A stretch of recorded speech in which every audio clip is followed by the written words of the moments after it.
Descubrimiento de las Islas Malvinas. Si visitamos el sitio web oficial del gobierno británico, en Nuestras Islas, en la sección Nuestra Gente, se da por cierto que, el 14 de agosto de 1592, las islas son descubiertas por el capitán inglés John Davis en el barco, Desire. Luego se cita el 2 de febrero de 1594 como la fecha de la primera reclamación, por Richard Hawkins para la reina Isabel I. También en 1690. El primer desembarco hecho por el navegante inglés, el capitán John Strong en su barco el Welfare. Nombró el canal que divide las dos islas principales Falkland Sound, en honor del vizconde Falkland, entonces tesorero de la Royal Navy. 1592, 1594 y 1690 son las fechas claves por la cual el gobierno de Gran Bretaña habla sobre la cuestión del descubrimiento. Dentro de los aspectos históricos, el descubrimiento es un modo de adquisición territorial. El descubrimiento es un título incompleto, ya que requiere de la ocupación, para que tenga validez.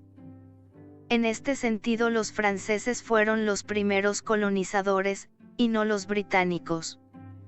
Sobre las afirmaciones de 1592, se trató de una expedición que partió de Plymouth el 26 de agosto de 1591, como parte de la segunda expedición al mando de Thomas Cavendish con destino al Estrecho de Magallanes. Esta expedición se componía de 3 navíos y 2 barcas, los mayores eran el Leicester a cargo de Cavendish y el Desire comandado por Davis.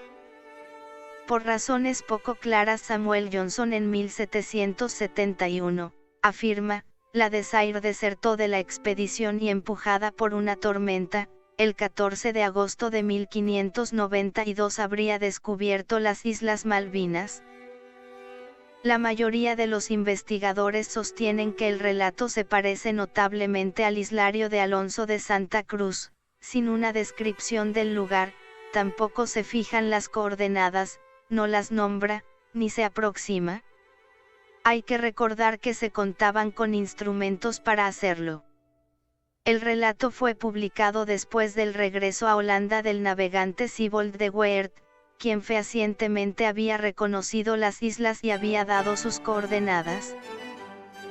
Las imprecisiones y relatos del derrotero son duramente criticadas por Paul Groussac, que citamos por su contundencia. Esta fábula absurda no es la única del relato. Sin analizar más, lo que hemos mostrado basta para caracterizarlo. Tenemos allí un documento fabricado, falsificado, elaborado a posteriori por alguien, que no había participado del viaje y que ha trabajado sobre notas, o atento al dictado de Davis. No tenemos que recordar los extravíos de imaginación, mentiras o errores de estos viajeros que, procedentes de lejos, han poblado el océano de tierras e islas fantásticas, desde las de San Bravdan, hasta las Pepais, de Cauli. En realidad se trataba de algo más que de inocentes amplificaciones. Davis antes había realizado una declaración colectiva y firmada, por la cual el desertor presentaba su defensa y preparaba su reincorporación. Él sabía, que nada paliaría su fuga como el poderla excusar con algún descubrimiento interesante, hecho en el corazón mismo de las posesiones españolas. Sobre 1594 en junio de 1593, zarpó el corsario inglés Richard Hawkins, en la nave Dante, junto con la Fancy y la Hawk. Richard Hawkins dice haber descubierto las Malvinas el 2 de febrero de 1594, después de haber permanecido en San Julián. Se dirigía al Estrecho de Magallanes, cuando el viento llevó a la Dante hacia una tierra de la que ninguna carta hacía mención. Hawkins fue capturado y hecho prisionero por autoridades españolas. El relato del viaje, que se supone escrito por el mismo Hawkins, tiene por título Las observaciones de Sir Richard Hawkins, caballero, en viaje hacia el Mar del Sur, 1593.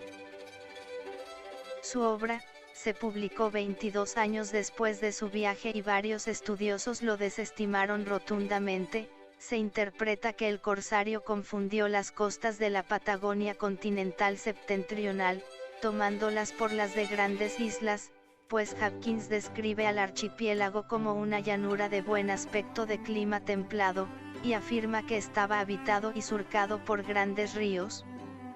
Sitúa a las islas a 60 leguas de la costa y aproximadamente a los 48 grados latitud sur, mucho más al norte de la ubicación real. Los mapas ingleses posteriores a este viaje y al de John Davis no registran el descubrimiento. El mapa de las Islas Hopkins, que usualmente se utiliza para ilustrar este supuesto hecho, fue realizado y publicado recién en 1773, luego de conocer toda la cartografía francesa y española. Con los datos aportados por Hopkins era imposible realizar cualquier tipo de cartografía, y mucho menos conocer la forma de las islas. Surge la pregunta, ¿quién descubrió las Islas Malvinas? Si queremos tener un criterio científico, debemos recordar que la cartografía es el arte y técnica que tiene por objeto trazar y publicar mapas. Los mapas son la representación convencional, sobre un plano, de la distribución de fenómenos geográficos, geológicos, etc. Sentado un criterio científico, damos por cierto que quien descubre las Islas Malvinas es Sibold de Weert, el 24 de enero de 1600, en las coordenadas latitud 50 grados 40 minutos sur, a 60 leguas del continente, equivalentes a 70 leguas marinas españolas. A partir de entonces todo el siglo XVII y parte del XVIII los geógrafos respetaron la toponimia holandesa, apareciendo en distintos mapas como Sebaldinas. Recién en 1766, los colonos británicos desde la isla de Cruzada, luego Sanders, renombraron el pequeño grupo del noroeste que de Weert había cartografiado. Las islas pasaron a llamarse Isla Jason e Isla Carques. Los españoles las llaman Isla del Rosario. Hoy en la cartografía argentina se llaman Islas Sibolds. Conclusión, el reclamo británico sobre el descubrimiento de las Islas Malvinas carece de rigor histórico y cartográfico.